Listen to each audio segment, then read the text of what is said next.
No doubt about it. Telcom moving with you, and we are moving right along with these three guests, providing all the insight, answering all the questions we need answered going forward. NASA taking its case to the Supreme Court. We're going to segue a little bit to walk around the country, gentlemen. Of course, if you're just joining us right now, Dr. PLO Lumumba Kamodo Waiganjo and Ahmed Nasir Abdullahi, a.k.a. the Grand Mullah, all of them present and accounted for. Gentlemen, let's take a walk around the country. Lessons learned from this past election. And it's only fair we start at the capital, Nairobi. Grand Mullah, you take it from there. Sonko in Nairobi. It was a tight race. It went all the way down to the wire, but in the end, he had more than 150,000 votes, more than the incumbent Kidero. Your thoughts? I think Kidero set the bar so low that I don't think anybody can perform worse than he did. I mean, in terms of service delivery, it was zero. Corruption, we have never seen. Even he did. I mean, there was much more corruption at the county level, even at the national level. In other words, the percentage was higher. So I think Sonko will have a very good tenure during this. He can't do worse than Kidero. That's the bottom line. And he started pretty well. Kamodo. He did. He cleaned the streets. He said all the right things, including rejecting the money for the inauguration. I'm not sure that he has the power to then reallocate it. But that's okay. I think his spirit is right, even though he may be wrong on the law. But I think also what was surprising is the underperformance by Peter Kenneth. You know, because that would have complicated it for Sonko. Yeah. And I think let's give the young man a chance. You know, he may just surprise us. Even those who may have been skeptical, I mean, he may just surprise us. Pilo, I have stated times without number here that I thought that Evans Kidero performed dismally. And in fact, in terms of some of the individuals that I wanted to lose, I think I wanted Evans Kidero to lose, because I'm a Nairobian and I walk through this city every so often. There is not a single thing that I can identify that my good friend did well. And Sonko, there is a sense in which not much is expected from him. But I must agree with my good friend Ahmed Nasir that I think the bar hasn't been set so low. There is nowhere else to go but up. Okay, let's stay with Nairobi. And NASA lost both the gubernatorial and the senatorial seats, but they did get the women's rep. Esther Pasaris won big. And we made the prediction that Esther would win it anyway. Yes. But for good reason. The competition had performed so dismally in many ways that I don't want to speak about here, that it was always obvious that Esther was going to be a shoe-in candidate. Yeah. And I believe that Esther has demonstrated through her other projects that she is capable of delivering, and I think that she is a good candidate, she is a good winner, and I believe that one of the things that Esther must stop doing is going with the crowd. He has won in her own right. Let us carve our own niche and stop going with the flow to say things that ought not to be said. Discretion is the better part of valor. That is what English says. I like that. Discretion is the better part of valor. I must say something about I think it was in 1994. Yes. When the conversation about persons with disability was not a big deal in Kenya. I was then I think it was 94, I was a young lawyer, and I was acting for a client who ended up sending me to a factory in the industrial area, which was then run by Esther Pasaris. And in that factory, the only people who were employed in that factory were persons with disability. That is the first time I ever met Esther, and I would give her the benefit of the doubt in any situation. The other reality is that she also did her political calculations right. By standing with NASA, she then owned the NASA vote, and she also harvested quite a number of votes from the Jubilee pot. Yes. So she also did her calculations right, and let's give her the opportunity. Yeah. I hope she will not surprise us. I mean, she will not let us down. I think the performance in the previous that seat in Nairobi was sometimes disappointing. Yeah. But let's hope that she will live up to expectations. All right, let's switch gears real quick. Grand Mullah, celebrated internationally acclaimed activist Boniface Mwangi going up against a celebrity musician and losing. No, I think Boniface ran a very good campaign. I mean, I think it was one of the best campaigns, you know, issue-based. He told guys in Straya, you know, this is who I am, this is what I represent. I have no money to give you. I mean, I think he raised his money through. You know. I think, as I have said in my Twitter, I mean, that's the way really to do campaigns. I think he has run a very, very good campaign. Are we ready for that kind of campaigning here in Kenya? Eventually we'll be ready. We are on our way there. Yeah. In fact, in 2022, I think the Boniface Mwangi Avenue will be the avenue to follow. And a councillor, you know, there's also a councillor from his party in Kalaleshwa. I mean, she also ran a very good campaign. She didn't win it, right? But I think that is the way forward. And there's a chap in Meru also, who also performed on a bicycle. He had no money, and he won the seat. I think there is a place for that in the future. And by the way, from where I sit, Boniface Mwangi did not lose, because he stood by his principles and he spoke to many people. Even many people who may have a problem with activism admired the way he ran his campaign. Absolutely. Good point. And you can only contrast that with the campaign run by Luguna, you know. That's not good. The contrast. No, the contrast is very important. I mean, you have to give credit to Boniface in terms of he identified issues and says that this is what I will do. This is the issues you should judge. This is the way I should run my campaign. And it's up to you to make, you know, your decision in terms of voting. And how did Muguna do it? Just the opposite, you know. He's on another network right now, so he's not listening to you. but I think for Kenyans, it's good to contrast and compare and contrast how different candidates run their campaigns. Come on, then, let me go to you for this. Baba Yao. Yeah. Oh my goodness, overwhelming. Yes, and remember we predicted that was going to happen. Yes, and like I kept saying, a lot of that was an anti-Kabogo vote. And I think there are lessons to learn from that. I think we must recognize that the Kenyan voter, we may dismiss him and say he votes ethnically. The reality is that the Kenyan voter is increasingly sophisticated, and they will punish you for certain things. And sometimes they'll punish you for the wrong things, but they'll punish you. And the reality is that there was a lot of even more than a pro-Waitito vote, there was an anti-Kabogo vote. And part of it was also that people identified with Waitito's brand, you know, and they felt that there's something you could do. And there's a certain level of, there's certain brand that Kabogo had that offended many voters.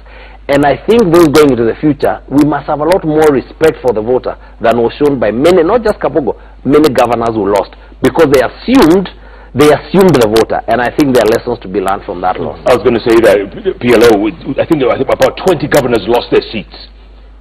About 20 out of 47. That's nearly half.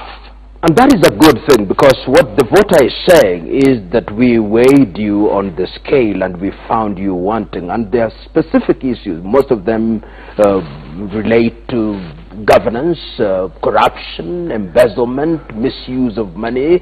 And I think that is a good thing. I can't agree more with Waiganju that progressively, and I want to see this in 2022, that we are going to liberate ourselves from ethnic voting and we are going to look at the issues. And I think there is a sense in which that is a good thing. We have seen in quite a number of areas, as you've rightly said, people telling them, you go home because I mean, my good friend Ken Lusaka of the 109 wheelbarrow case, I'm not saying he's the one who did it, but during his watch that happened, and the electorate was speaking, and that is a good thing. But I must also say that my good friend and teacher Murungi Kiraito, whom I congratulate, actually won it, and we got it wrong. We got it wrong in terms of thinking that Muya would get it.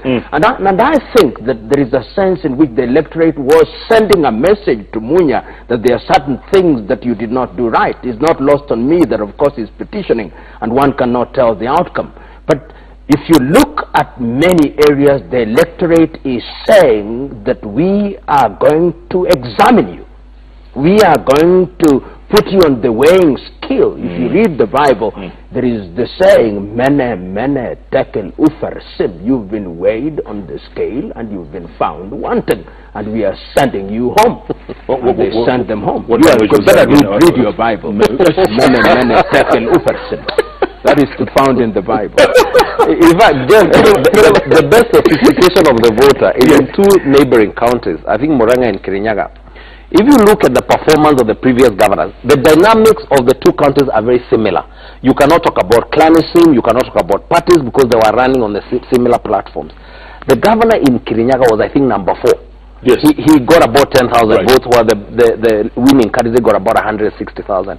Across the ridge, the governor there won overwhelmingly. Why? It was an issue of performance. You know, one performed and the citizens were happy with the performance. The other one, people are disappointed. So in a sense, what we are saying is that the politics of the past, or you assume that all you need is a good campaign and a good message, is not enough. People need to see performance. And if you don't perform, they will send you home. Kamado, I'm glad you brought up Kirinyaga, because despite the NYS scandal, despite the monkey on her back, if you will, Minji performed. And we predicted it here again. And the reality is that, I don't know how else to restate this. Kenyan voters are a lot more sophisticated than everything. You see, we sit in Nairobi and we create headlines and we assume that the message, the echo chamber message, because we talk to each other, that message is believed by every voter. Voters can see sometimes the things that don't add up. They can see and think, what is the agenda here? Because it doesn't seem to be what you are saying. And I think that is what happened to the voters in Kirinyaga. And they decided what they know about their candidate is largely positive, and they would like their county developed in a particular manner, and they would like to give her a chance. And I think that is positive in terms of recognizing the voter is a lot more aware than we tend to think it is, than the voter is. Yeah. You know, I think just to add what my learned friend says in relation to Kirinyaga is, if you compare again and contrast with Bomet, you know, where the president and the deputy president, you know, campaigned for that candidate in Bomet severally. Yes. The same cannot be said in Kirinyaga, because, you know, the president and deputy, despite the fact that, you know, the good lady was running on Jubilee, did not explicitly endorse her. No. Yes, they kept, you know, like they were neutral. And you have to give her credit that despite that neutrality by the two principals in her party, she still won. And I think it fortifies what my learned friend says, that the sophistication of the electorate in Kirinyaga, in that despite all these issues, they made up their mind that this is the best candidate for them. I think there is a sense in which what my learned friends are saying is that politics is very local. Matters relating to gubernatorial seats, and that we said it here, and you know, my preferred candidate was Martha, with whom we had, and I said, even as I said she was my preferred candidate, that I thought she was going to lose, and it turned out to be, which is something that informs the future going forward. What will the electorate be looking at as the counties begin to take root? Are you capable of delivering? You may say all you want at the national level, but we are examining our candidate on the basis of what we think he or she can do locally. We may lament all we want, we may theorize all we want, we may philosophize all we want, we may moralize all we want, but the electorate is saying, when the chips are down, we have our way, you have your say. Guys, somebody comment about Embu for me, because I just can't, I can't get my finger around this. Wambora he has more lives than a cut. And at day 1, day 2, he was losing. I mean, it was almost called, and he came through in the end. There was somebody, and Ahmed Nasser will know, the Houdini, he has the Houdini trick, the ability to extricate himself out of the most impossible conditions. No, but I think as he rightly says, I mean, all politics is local. I mean, people may have bad view about him, or people may write him off, but at the end of the day, you know, the people who voted in Empu have so much confidence in him, despite the difficulties, you know, despite the challenges he has faced, even during his first term. I mean, that's a guy who lit, and we did some cases, you know, for him. That guy spent most time in court. And the Senate. And the Senate. But it was a cliffhanger. I mean, that resort must have been terrible. I can give you a heart attack, because it kept shifting. 200 votes. Correct. At some point it was less than 100 votes, and then it changes. But the gentleman deserves a win. I suspect there will be a petition. Sure. But I think you have to give it to him. I think Lenny has already said that he's going to petition. But Lenny finished third, you know, he wasn't even second. That's when you say every vote counts. Gentlemen, Kisi and Nyamira, PLO, very surprising. I mean, at first it looked like a NASA zone, but they came up with Jubilee. Let me theorize, and I may be wrong about this.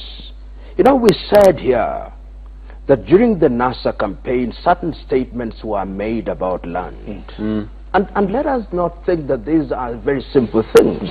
when you have individuals, and my Kisii friends are some of the most present in the Republic of Kenya. You'll find them in Upper Matasia, you'll find them in Nakuru, you'll find them in Kitengela, you'll find them in Ngong. They're industrious, they work hard. When a campaign is run on the basis, whether true or not, that land will not be sold, then the message that is being received in that part of the world is we are in danger.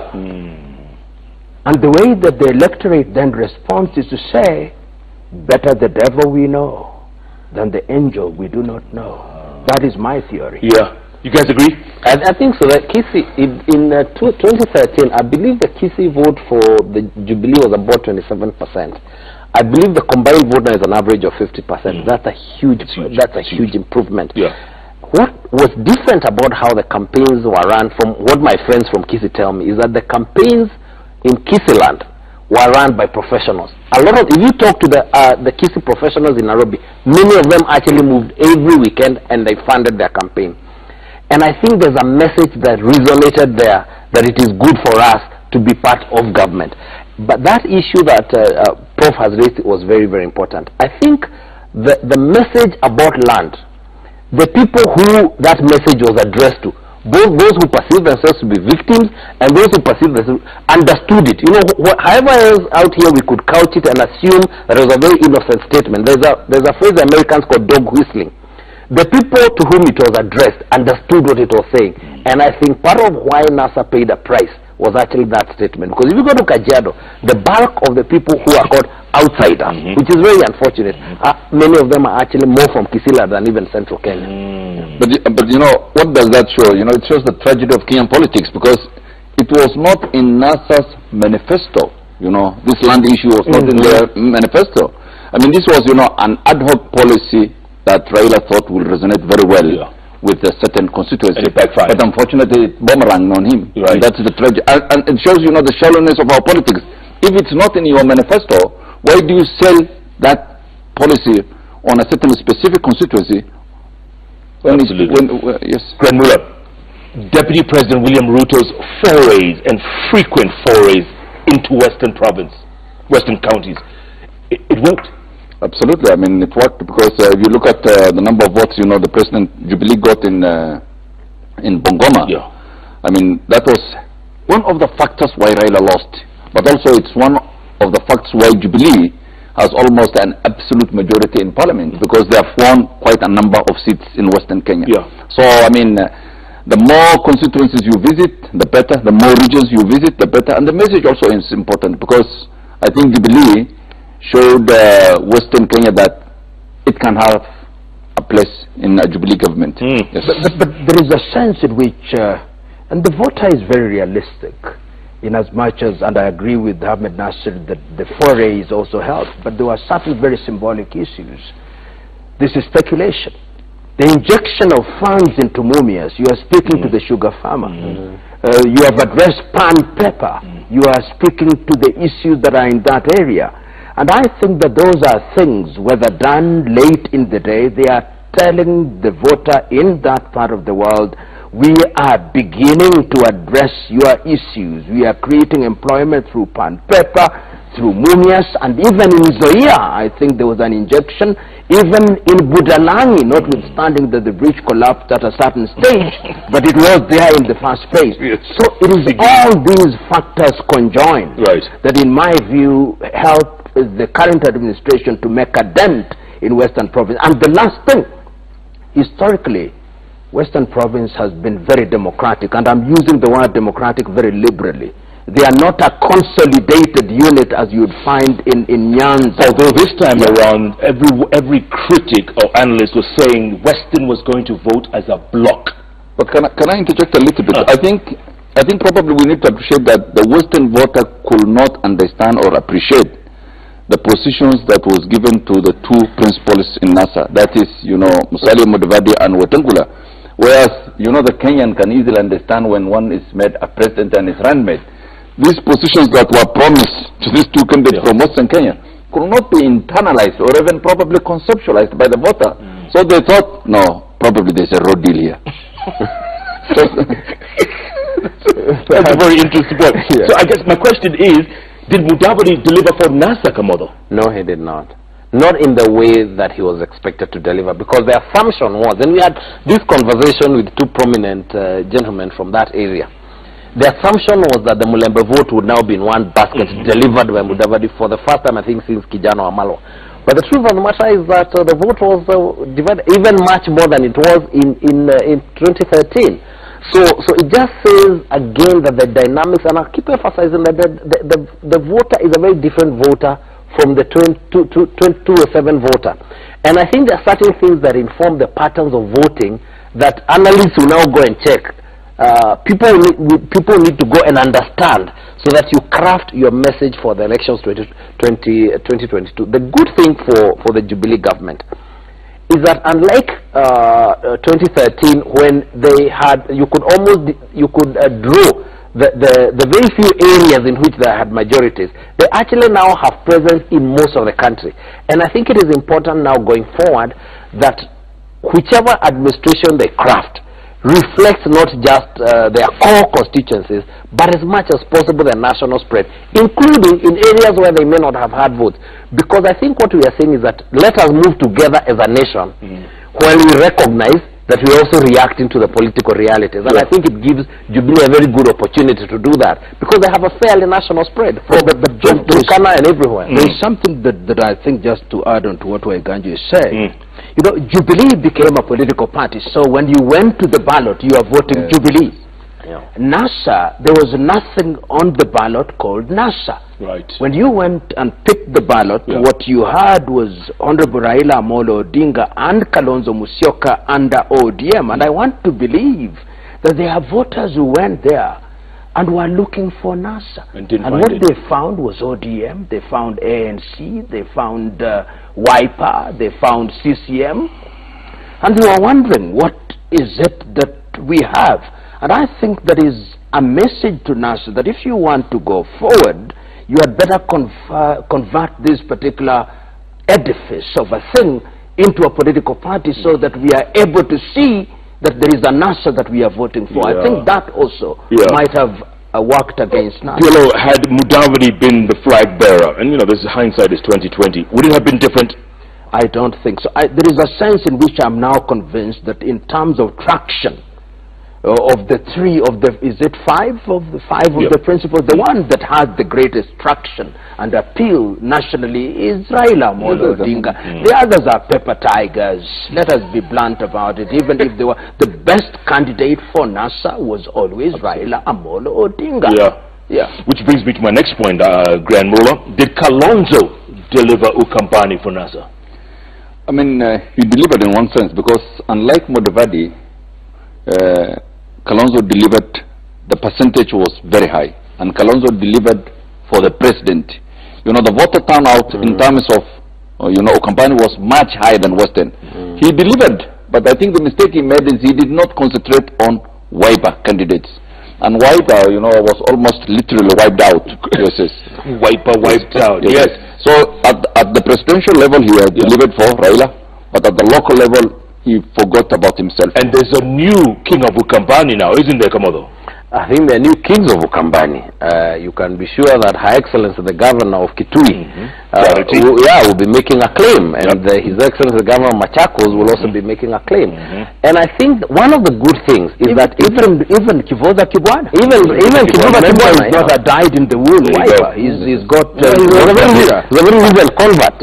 And it was a strategic conversion. I think the good thing about it is that in 2022, we're actually going to have a lot of candidates who may offer themselves for the presidency, who actually have a track record. We can actually assess them on the basis of executive experience, and that can only be good for this country.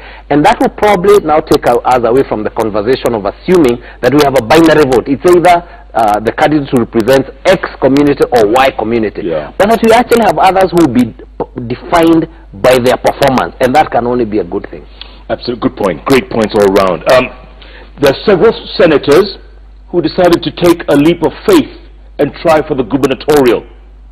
Failed miserably. We're talking about Hassan Omar in Mombasa County, Boni Khalwale in Kakamega, were those miscalculations, PLO? Of course. I mean, I don't know why people don't have a sense of proportion. Hassan Omar, sense of proportion. Boni Halwale, sense of proportion. Yeah. You know, there are illusions of grandeur. Let me be blunt about it. Yeah. They ought to have known. Oparanya, of many of the governors, many things notwithstanding, I think Oparanya did a good job. Ali Hassan Joho was a beneficiary of the campaign done for him by the Jubilee administration, so that he became larger than life in Mombasa. I don't think he performed very well on the ground, but Hassan should have seen that. And Hassan is my good friend, a young man, but life must be lived in proportions. The process of metamorphosis must never be hastened. I wish he had known that to remain in the Senate and mature there. I hope this is a good lesson. He will mature, and then, of course, he'll become somebody that is worth. But let us also talk about the senators who succeeded. Peter Anyang' Nyong'o, whom we predicted would do a good job. Murungi Kiraitu. Stephen Sang. Yes, Stephen Sang. So there are those who knew that in order to have a clear performance, then you need to go to the gubernatorial seat and win there, and you have the funds and the opportunity to work in real terms, because the senatorial seat in many ways is simply a retirement job in the eyes of many. Is too much hubris without gravitas. Ceremonial. Hubris. Thank you. So what happens to the bullfighter now, Kamado? What does he do? Because he was very vocal, as I said. He was pretty vocal. And I think he played a good role in the Senate as chair of PSC. I think he pushed the Kakamega agenda too strongly. But I think it's time to rest. He's been in Parliament for many years. He has now served in the Senate. I think it's clear that he's probably reached his ultimate. And so, you know, I'm sure there are still opportunities for him to serve as an elder within the community, the wider Mulembe community. But I think he's reached his peak. I think, to be fair to the bullfighter, he's a doctor by profession. So he can have, I mean, he can have a successful medical practice. I mean, at least for 5 years. And then it's like. But I think the point we made is that I think there was some miscalculation. I mean, there were certain governors that were too strong, really. Either because of the profile they built or because of their performance. And I think it was not wise of many candidates to have challenged it. I mean, for example, Governor Joho was very strong. I mean, he had a national stature. I mean, he has almost become a co-principal within the NASA fraternity. So to dislodge him was difficult. Almost suicidal. Ababu Namwamba, the generali. What happens to him? You know, Ababu, you have to do a search. Ababu is a good friend of mine, a young man. I hope he's not a tragic figure. But there is a sense in which you must never be too extreme. The truth is always in the middle. And you must not insult people who build you. Ababu has did all his own credentials, but there is a sense in which his divorce with NASA was nasty. Whenever you want to have a divorce, and I'm not an expert in divorce matters, but have a velvet divorce where you still retain some relationship with your former friends and your former spouse. And I think that he's going to pay a price. But I don't think that Ababu is dead and gone. I think Ababu will reflect. I think there is an opportunity for him to come back. I wish him well. And I think that is what may happen to him in future if he takes good counsel. But I think, to be fair, I mean, if you look at the votes gained by the three candidates, I think the winning candidate had 11,000 votes. The second had 10,000 something, and he was the third, and he had also 10,000 plus. So I think. And he's a young man. He's a young man. He has a future. So I think he's not right. He might find a place in Jubilee, for all you know. Now that he was very supportive again, Mr. Retired in that area. So who knows? He might get rewarded down the line. Come on, earlier on you referred to PK, Peter Kenneth. You know, it's almost Shakespearean, if you will, because had he ran, this is all Vision 2020, it's hindsight. In 2013, had he ran for governor of Nairobi, he would have been a walk-in, shoo-in. He miscalculated twice. he would, and many, I come from Muranga, many of us had actually would have wanted him to stand for Governor Muranga 2013, and I suspect it would have been a shoo-in. He miscalculated and went for the presidency against most people's advice. It was very clear that when it was impossible for them to work together with Sonko, that Sonko was going to decimate him, and that is precisely what happened. It makes it very difficult now to move from there to go where. So I think it was miscalculation, a very expensive miscalculation, and he had a brand. Remember, before 2013, we all knew him because of the CDF brand.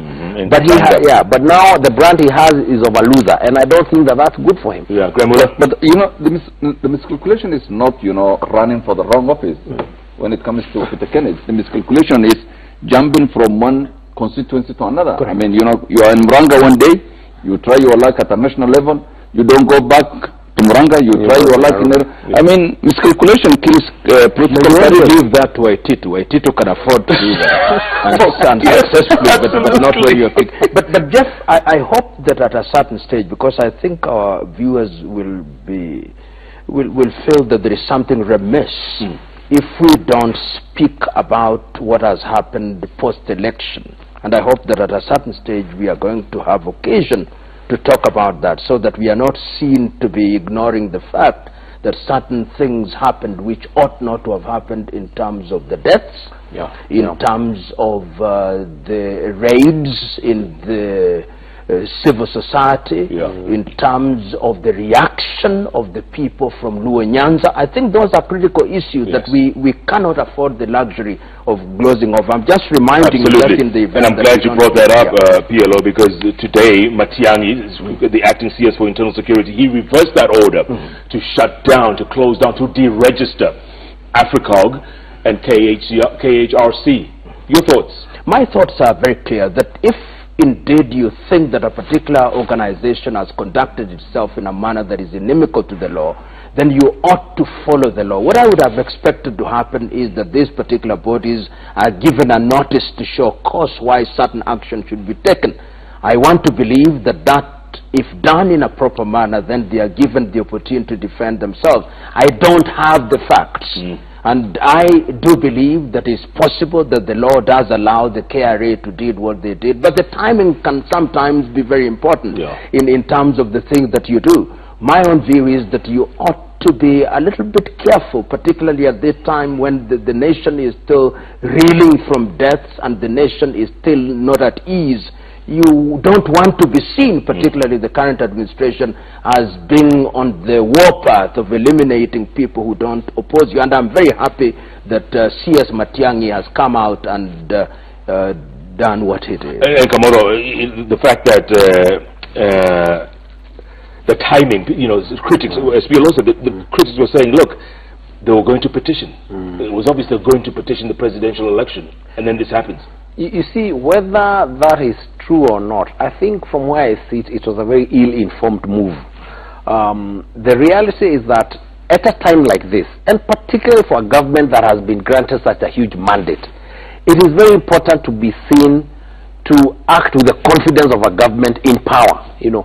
And the thing to do, if you really believe that the institutions have breached the law, and it is possible that they breached the law, it is very important for you to be seen to be following due process. Because if you don't do that, what you then do is that you conflate the issues. And even if you had a case, you had a legitimate case against these institutions, they now become victims. And it becomes very difficult thereafter to make your case. While if you had followed due process, it would be obvious to everybody that there was a breach of the law in this and this. So from where I sit, it was unfortunate. I'm very glad that the CS countermanded that decision. The court also, I believe, also gave a stay. I think it was a good thing. And it is important, especially now, that government be seen to be free, to be fair, and to be giving everyone the right opportunity to be heard.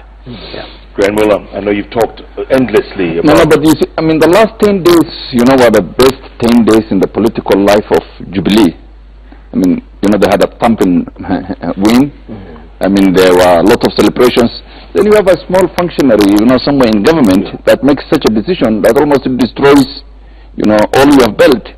I mean, it creates the impression that, you know, Jubilee does not want criticism, it cannot take criticism, it does not want, you know, civil society to express their views. It was such a bad move on the part of this the fellow from the board. Fazul. And I'm glad, as we're going to rightly say, that the minister, set aside that decision, and the court also rightly set aside that decision. But the danger is we should not allow, functionaries in government to make such decisions that transgress on the right of people to criticize government, to say whatever they want about government. This government, as Kamodo rightly says, should be big enough, to hear what the opponents want to express without making such a radical move. And it destroys all that magnanimity that they displayed on Saturday or Friday. Police brutality, PLO. I've always taken the view that when confronted with situations such as we are confronted with, what happens is that you have individuals who engage in what they describe as demonstration, and what they do is that they want the opportunity to loot. And once again, Shakespeare was very right. When you have power, exercise it with due care. And that is why I think that there were certain excesses. And I would want my good friend C.S. Matiang'i, who is now for the time being in charge of internal security, to do that which is good and right, to say that certain things happened and due process would be followed. But the message must also go out to those who want to engage in demonstration that it must be in accordance with the law. But that does not justify use of deadly fire. We have ways of dealing with this thing. We have rubber bullets. We have all these other methods. To sit here and to know that 25 at least Kenyans have been killed, and then we say we are now going to court while people have died in the belief that that was the only avenue, is a very sad thing. People who ought not to have died. It is a sad thing. It's a hate also of irresponsibility at two levels. On the side of the NASA coalition, you understand your voter. You know how they will react. You know there are young men who get excited by thunder. So when you then call them out to civil disobedience, and you know precisely that these are desperate young people who believe in you, they are willing to do anything in your bidding. You know how the police react in this country. I think it is a hate of irresponsibility. Does that then justify police action in the nature that it happened? I believe not. But I think for the politicians, for all politicians who are following, particularly by hordes of young people, I think there's a massive responsibility that is on their shoulders to ensure that they do not put their supporters in the face of danger. And then on the police itself, to recognize that some of these protests are largely harmless, and we need to distinguish between the looters and the thugs and find a way of our policemen are trained to deal with crowds. We have seen them here in Nairobi, even when people are demonstrating against IBC. There's a way in which the police acted then that was actually very commendable. We want to see that in the future. It is not that we must always use deadly force, but the responsibility also goes on those who go to the informal settlement and actually, cause what I would call incitement. And remember, it's not just about the police. If you go to places like Mathare, there are places where people live like Kosovo or the North and South Korea with almost DMZs. When you go to one side and appear to incite, you leave those people at the mercy of one another. That is unacceptable. So there is corresponding responsibility on the leadership, but the higher duty is on the police force. Absolutely. Because it is the one with what you used to call the monopoly of violence. It is the one that must restrain itself, even if those others do wrong. Good point, good point. No, the right to demonstrate is a constitutional right. It's not actually negotiable. There can be no derogation from that. It's such a basic right that, especially like this time when someone feels, the need to release some pressure, they should be allowed to demonstrate. I mean, within the law. And I think, unfortunately, in this country, the police are trigger happy. Even in certain instances where they don't need to use force, they pull triggers. They don't use, they use live bullets. And it's in most countries you don't allow, live bullets. They can use rubber bullets. But I think as NASA, if the NASA government, goes forward, the Jubilee government goes forward, there is need to do a proper investigation on why 23 or 20 something people died, because that was absolutely not necessary. And I think for us to show that we are a country governed by the rule of law, when an incident like this happens, I mean, we just should not give, a protective cover or immunity to the police. We must investigate why 23 Kenyans died and what were the circumstances that led to their death. And I think it's very important that that issue should not die. Absolutely. Yes. And our thoughts and prayers goes to the families of all those killed and injured. Gentlemen, this is a live show, and we like to go to tweets, refer to tweets and comments and all that. But I may have to seek permission from my boss, Washira Waruru, just to extend the time, because it's nearly 11 o'clock. Yeah, better, because there is something that I want to speak to, which is very important. Before leave. Yeah, before leave. Yeah, because Washira, please understand what we are saying here.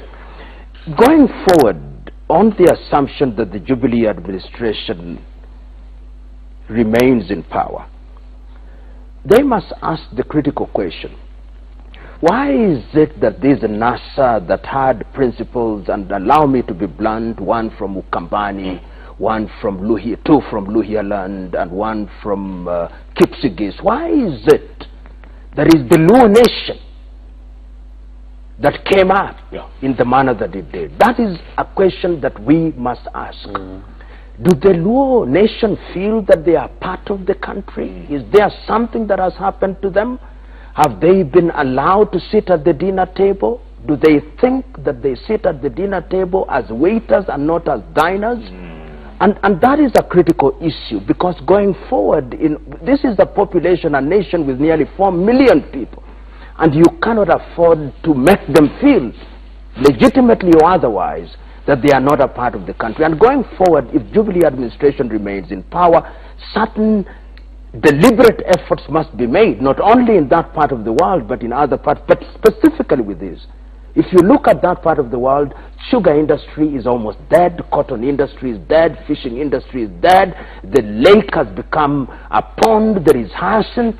So there is a necessity to ask the difficult question, and this problem will not be solved by tokenist appointment of individuals from that part of the world. It must be something in the nature of a Marshall Plan, injecting 10 billion into the Lake Basin Development Authority to make those young men and women in that part of the world feel we are part of Kenya, we want to participate in a positive way. And that is a message that I think we ought to send out to the Jubilee administration in the event that even post the election petition they continue to serve for the next 10 years. That's a good point, Bielo. And Kamodo, to pick up on that, the tweets can wait a little bit, because Jubilee, yes, that the onus is on them, but also Raila as the kingpin, as he's the man who controls that whole region.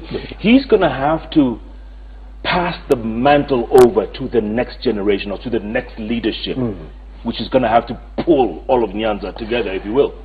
Yes, and that's going to be a challenge. I think by the way, of all the elections in that part of the world, I felt the loss of people like David Ochieng, of Ugenya, because I believe that those were the future of that region. In a sense, sometimes the ODM behemoth, it also finished people who actually could have been looked at as the future of that. But I think there are still others that can still rise up.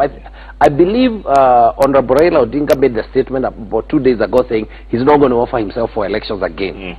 That means he has a tremendous opportunities now to grow a new leadership in that area.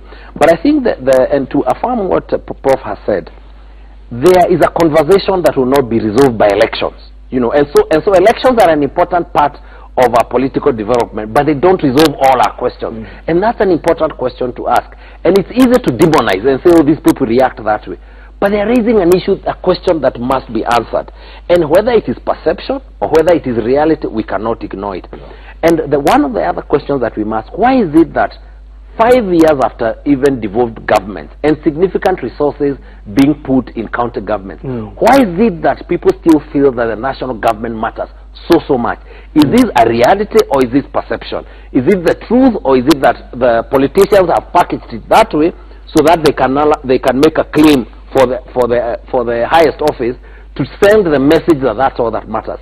So in a sense, one of the ways in which Jubilee can facilitate the the empowerment of the people, not just, by the way, just in Luo Nyanza, but even in other areas, is to ensure that there's a very deliberate effort to support devolution. They should never, Jubilee should never be seen as even attempting to cannibalize devolution, and ensure there are sufficient resources, ensure that those resources are used prudently, ensure that you have support for counter governments, ensure that the intergovernmental mechanisms work so that we empower devolution. Because any other conversation sometimes is about ethnic elite inclusion, you know, so that we appoint a couple of people to the executive, but that doesn't mean we have empowered the people at the base. And that is something we must deliberately do, and sometimes target particular areas where the feelings are strongest. Absolutely. Yeah. I mean, the point raised by Professor B.L. Lumumba is very important, you know, but it's, I mean, it can't be, this JKL life cannot be the place really to ventilate those issues. But I think one of the issues that's important from my perspective, or from my understanding of this issue, and the Luo question, you know, has been a question that has been on the table from 1963 in terms of their place on the Kenyan table. And I think probably the time, in my view, probably the time is right, because I think the Luo nation has spent too much time trying to capture the #1 position. And for example, the last 3 or 4 times, it has shown that that's not possible. Every time they don't capture that position, they spend 5 years out of government. So when you multiply 5 times 4, it's 20 years out of government. And I think probably, I mean, BLO is more expert than me on this position. Probably this is the time to look whether #2, maybe #2 is the right position, so that we can be part of government. Yeah. And that is something, you know, that's discourse, you know, that needs to take part, even for the better part, for the betterment actually of the country as a unit. Absolutely. Yes. Yeah. Gentlemen, I'm going to have some closing thoughts from you, but let me just read a couple of text messages. Monica, I'll just do it from my phone if that's okay. I know we don't have too much time. Jack Odongo, I don't know if you know him, formerly African Heritage. Yes, Jack Odongo. He says, a brilliant, necessary, enlightening discourse. Perfect timing for this kind of conversation. Thank you. Final thoughts. Go first. And I think the next 2 weeks probably will be preoccupied with the Supreme Court case. And you'll be busy. hopefully, if I get instructions. And I think that's the case, you know, the Supreme Court hopefully will conduct it the way it handled last time. You know, listen the case on the evidence, the law, make a decision, then let this country move on. Let us rebuild this country. Let's move in the right direction. Come on, the way, Ganjo. You know, Kenya in about 25 or so years has transformed itself from sunshine democracy. I don't know if people remember that we used to vote in the sunshine with queues, to the point where we actually almost a semi-electronic voting. The distance this country has traveled in terms of electoral reforms and democratization is a huge journey, and we need to consolidate those gains. Part of consolidating those gains is the process that we're going to go through in the next 2 weeks, which is about building institutions. Are they going to be perfect? Of course not. In the case, they are made by imperfect people. But I think it's important in the process of consolidating our democracy that we try them out. We test them. They can only be stronger. So let us encourage those that are going to go to court. It's a great thing that NASA agreed to go to court. Jubilee must also be held accountable to protect their win with evidence. IEBC, remember, a lot of the issues that are raised are not even about Jubilee. They're actually about IEBC. IEBC must be able to show the country that it delivered a credible election. And that is with the evidence that they'll be able to present it. So we wish them all the best. Absolutely. Good point. So my own view is that we are at a very critical position. And the message is that elections is not a life and death issue, and should not be. It is a competition of ideas. And where there are winners, the winners must never gloat, and the vanquished must never be humiliated. I must take this opportunity first to thank President Kenyatta that upon being declared the winner, he extended a hand of friendship. Permit me also to thank Honorable Raila Amolo Odinga that after a few days, a revelation was made to him that in order to nurture this young democracy, when there is a dispute, the place to go is the constitutionally established forum, that is the judiciary. Whatever the outcome is, Kenya is the country that we must preserve, and Kenya is the country that we must protect. And allow me to be spiritual about it. Let us all remember that we may be many ethnicities, But if you go to the Bible in the book of the prophet Isaiah, it is said in Isaiah 19:24, when he describes the other ethnicities, Egypt are my people, Assyria is my handiwork, and Israel my inheritance. That could be said of the Kikuyu, the Kamba, and the Luhya. We are all one, working together like the piano, producing harmonious and melodious music that has preserved this nation given unto us by God. Indeed, indeed. And remember that expression they used to use all the time? All Kenyan? All the time. Remember? I remember. It still applies today. It must apply. Where did you abandon it? And that's for another show. Gentlemen, before you go, I have to ask you this question. William Samoei Ruto is obviously the main man for 22, right? Who's going to challenge him? PLO, real quick, who's going to challenge him? Oh, time just name one, too. Time and tide has its own unique ways. You know, politics is our religion, so... My own view is, let us be modest. Who knoweth the future? Let us deal with the present. The present has its own troubles. Yes. Let us not be ones who claim to have the vision of Jewish prophets. Who knoweth the future? What about Hassan Joas? I think the only thing I can say is that anyone who underestimates William Ruto does so at their peril. No doubt. If you see where he has come from and where he is, he's a man to watch. But, you know, I mean, it's 5 years. That's a very long time in politics. Joho? Who beat the running? I don't know. The dynamics of politics may not favor him. But then remember that we're going to recraft. There's going to be a recrafting of NASA. Yeah. And in there, he definitely is one of the front runners. One just hopes that the lack of a strong constituent base does not prejudice him. But I suspect that the politics of 2022 could be fundamentally different.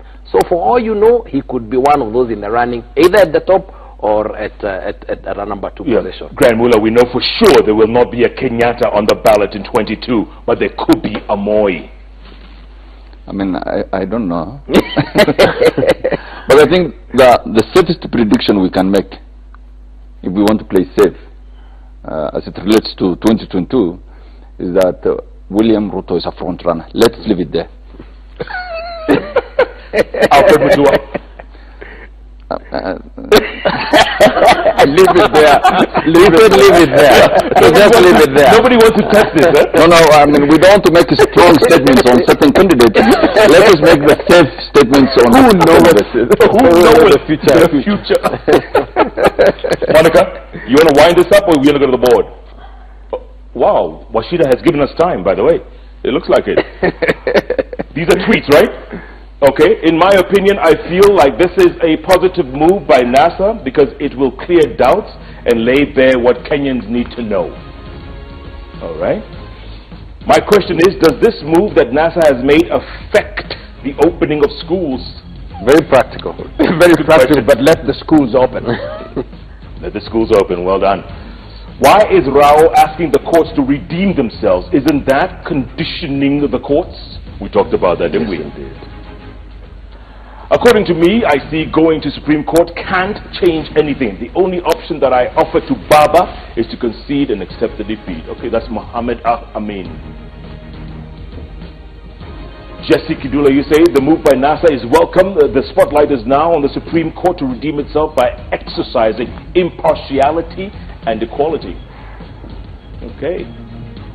Bernard Lessalon, you say NASA about turn means Kenya is at peace. As long as they have evidence of elections rigging, I trust the Supreme Court.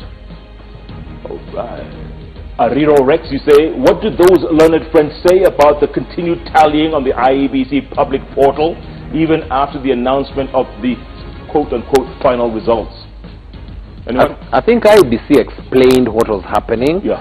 And I'd like to take their word. And let me keep reminding people that the results declared were not based on that portal. Right. They were based on manual tallying at the constituencies. So let's not make too big a deal about it. Okay. Yeah. All right. Real quick, some Facebook posts. Willie Wanjala, you say, a good start. We want justice. Presidential results not announced at polling stations as required by law, plus many other irregularities. Okay.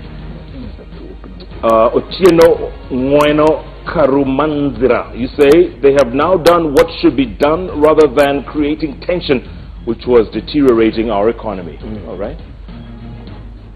Glenn Njira, you say, there was no other option left for them, though I doubt if there's enough evidence to change the outcome of the results.